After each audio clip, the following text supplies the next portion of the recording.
Okay,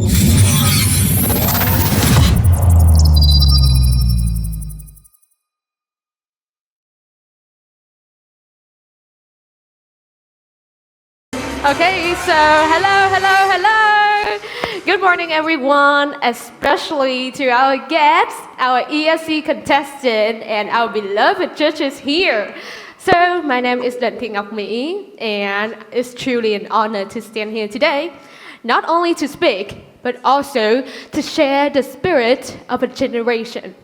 So Vietnam is entering into the powerful and new chapter where it is a time of national resurgence, and we can see that there's resilience, collective will to rise, and the innovation.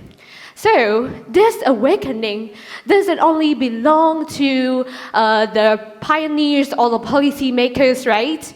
It belongs to all of us here, especially to the generation standing at the front line of change, that is Gen Z. So in that spirit, let me share with you a quote from the Irish playwright George Bernard Shaw.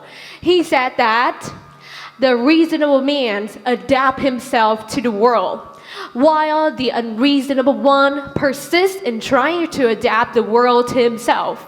Therefore, all progress depends on the unreasonable man. That is really powerful, isn't it? Because if being unreasonable means not to settling how the world labels us, then I think that Gen Z is proudly unreasonable. Because we are born into the world full of contradiction. One side, people praise us for being tech-savvy, being bold and innovative. But in the other side, we are criticized as the screen addicted or overly sensitive or even disconnected from tradition.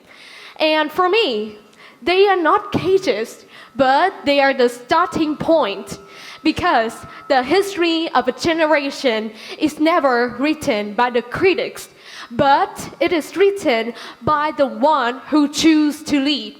So today, how can Gen Z can break the norm and become the leaders and the change maker in this new era? Let me tell you this, we must lead ourselves first. So, Gen Z must evolve from social media users into the social catalysts. Yes, I have to admit that we live online, but let's change and we can share the good things like everyday life we do. For example, people can share the learning tips or make the short video of history and social issues so that it can ignite the pride and critical thinking. For you can see like Giao Kun, or it can be Jenny Huyn, Mei Chan, several people, right? So it can show the key powerful voice here. That is, social media isn't our weakness, but it is our strength if we can use it in the right way. And for the second part, Gen Z must rise from a life full of comfort to a life of contribution. Yeah, we was born into convenience, whereas everything was just one type of way and we can have it. But we have to face that comfort never met history. And to lead, we must trade ease for effort, scrolling for showing up, and convenience for contribution. Because the real change demands the grit. And when we have that grit, we can make the new life, new us. For example, we can launching the ideas, we can joining in some competition like this one, or we can taking action. Not because it's easy, but also because it matters. And for the third one, Gen Z must reimagine the tradition instead of rejecting it. So, for some years ago, I already wore the traditional outside in another contest. Maybe some people can think, it's a little bit old-fashioned.